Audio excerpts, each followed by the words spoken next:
They say time heals all wounds, but some just scar differently. Your absence is a presence, a ghost I can't escape.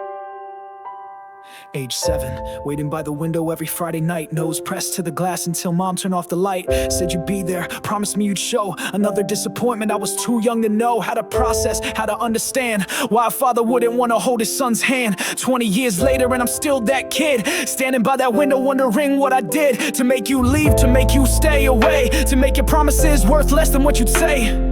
Your blood runs through me, but your love never did. A genetic connection to a man who stayed hid from responsibility, from watching me grow, from teaching me the things that only fathers know. Now I'm learning how to be a man from your absence. How your ghost taught me more than your presence, more than you. I'm haunted by the ghost of my father, a phantom of what should have been, raising myself in the shadow of a man I've never really seen, chasing the ghost of my father through every choice that I make, either becoming your echo or the man you could find your picture in a box in grandma's attic. Same eyes as mine, same smile as static, like looking at a mirror to a parallel life, where you stayed, where you tried, where you didn't cause strife. Mom never spoke badly, that's the thing that hurts most. She gave you the grace that you never deserved almost, made excuses for absences, for birthdays missed, for Christmas mornings where your presence was dismissed. I used to make up stories about where you gone, secret agent, astronaut, anything but wrong, anything but a man who simply chose to walk away from his son without even a talk. Now I've got questions that'll never get answers, wounds that fester like emotional cancers. How do you forgive someone who's never said sorry? How do you bury a ghost that's still walking? Tell me. I'm haunted by the ghost of my father,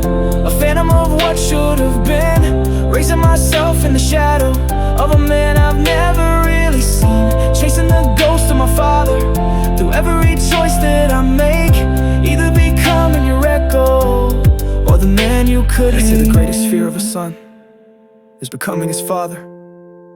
But what if your father's just a ghost, a cautionary tale, a lesson in what not to become?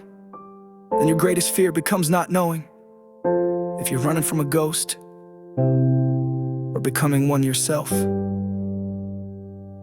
Every relationship I sabotage, every commitment I fear, every wall I build too high is your ghost whispering in my ear.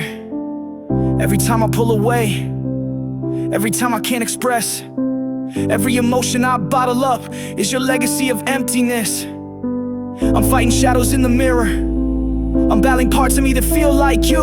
I'm terrified of repeating patterns I never even saw you go through. How do you kill a ghost that lives in your DNA? How do you exorcise the demons of yesterday? Called you once when I turned 21, number disconnected, conversation never begun. Tracked you down through a cousin, twice removed. Found out you got new kids, a life renewed, without the baggage of the son you left behind. Apparently it was easy to wipe me from your mind, but I'm still here, still carrying your name, still trying to understand why you never came back for me, back to see what I'd become. Despite the absence of the father, I needed some. And now I've realized something through all of these years, through all of this anger, through all of these tears, that I'm not missing a father I never really had. Can't miss connections that never existed. That's sad but freeing in a way that's hard to explain. Your ghost can't haunt me if I don't feel the pain. Not anymore.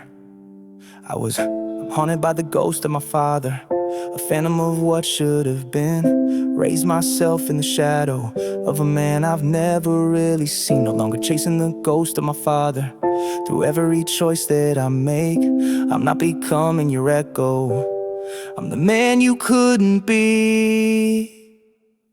They say time heals all wounds, mine just scar differently. Your absence was a presence, but this ghost I'm setting free.